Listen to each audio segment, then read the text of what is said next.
السلام علیکم ورحمت الله وبرکاته. قرآن یو عالمی کتاب دی، په دې کې ډېر ناشنا رازونه پراته دي. دا داسې کتاب دی چې د دې الفاظ، آیتونه او د سورتونو ترتیب ډېر ناشنا دی. څومره چې زمانه تېرېږي او انسان اډوانس کېږي، نو د دې سره د قرآن داسې رازونه ښکاره کېږي چې انسان ډېر په حیرت کې اچوي. نن سبا زمانه کې چې ساینس کم قدم اخلي او څه ایجاد کوي، نو د ساینسدانانو په کوششونو او محنتونو سره چې دوی کوم ریسرچ وس کوي، د دې باره کې الله موږ ته 1400 کاله مخکې خبر راکړی وي. قرآن د ساینس نه په ډېرو میدانونو کې مخکې دی.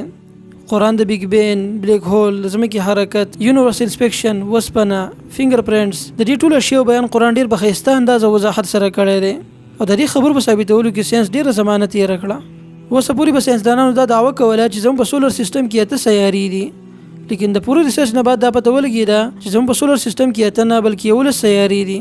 د دې باره کې قرآن نن 1400 کاله مخکې بیان کړی دی، او په سورت یوسف کې د سیارو تعداد 11 ښودلی دی. تاسو ته به دا پته وي چې موږ د خپلو دماغ په ذریعې سره سوچ کوو، لیکن قرآن وایي چې د انسان زړه هم سوچ کولی شي. دا زړه کوم چې زموږ په بدن کې وینه پمپ کوي، قرآن وایي چې دا سوچ کولو صلاحیت هم لري. اوسه پورې دا خبره امپاسیبل، ناممکنه ښکارېده، لیکن اوس په یو نوي ریسرچ سره دا معلومه شوې ده چې د انسان په زړه کې د 40,000 پورې سپیشلایز سیلز موجود دي، او د هغه سیلز دي د کوم په ذریعې سره چې انسان سوچ کوي. ساینس دا ثابته کړې ده چې د دنیا ته اوبه د شهاب ساقي په غورځېدلو سره راغلي دي، او قرآن د دې هم ښه په وضاحت سره بیان کړی دی. صرف دومره نه، قرآن وایي چې موږ هر یو ژوندی څیز د اوبو نه پیدا کړی دی، لیکن ساینس اوس دا ثابته کړې ده چې د سیلز چې کوم سایټوپلازم دی د 80% د اوبو نه جوړیږي. 28 نومبر 1967 کې د پلسر په نوم باندې یو ستوری دی، د دې اواز ریکارډ کړی شو، او هغه اواز داسې و.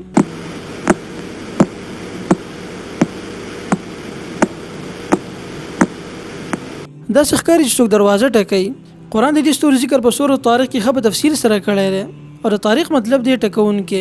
بل قرآن دې ستوري د ډېر چمک والا ستوری ویلی دی، او واقعي دا ستوری هم داسې دی.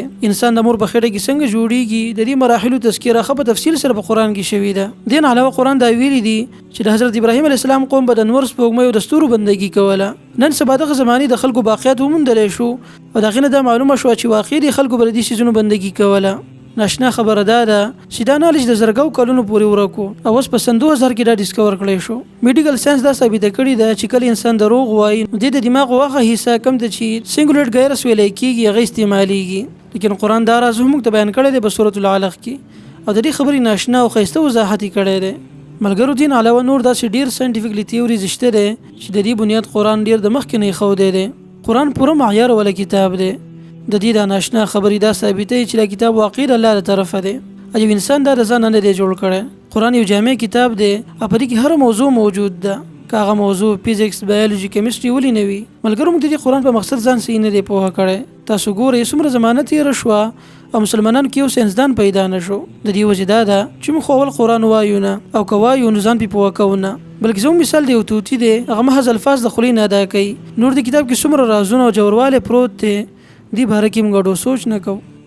الله سبحانه وتعالی دې په باندې رحم وکړي، او د خپل کتاب پوهه دې موږ ته را نصیب کړي. آمین.